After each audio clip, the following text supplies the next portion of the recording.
பொதுமக்களிடம் டெல்லி உயர்நீதிமன்றத்திலே 4/12/2025 மினி புஷ்கர்னா நீதி அரசு அவர்களிடம் கொடுக்கப்பட்ட தீர்ப்பில் அன்புமணி பாட்டாளி மக்கள் கட்சியின் தலைவராக அங்கீகரிக்கப்படவில்லை என்பதை தெளிவாக சொல்லிவிட்ட பிறகு அன்புமணி தரப்பு உறுப்பினரே அல்ல, அன்புமணியுடைய டீம் எந்தவித பொறுப்பிலும் இல்லை. They are strangers to the party.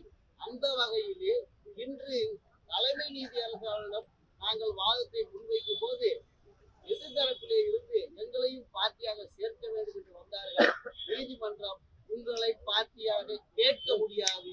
We cannot give audience to you as you are not a party to the dispute என்று சொல்லி நிராகரித்து இந்த வழக்கை 24/2 அரசாங்கத்தினுடைய பதிலுக்காக வைத்திருக்கிறார்கள். மாம்பழ சின்னம் மருத்துவர் ஐயாவுக்குத்தான், அது விலாசம் மாறிவிட்டது. விலாசத்தை மாற்றி கொடுக்க கேட்டிருக்கிறோம்.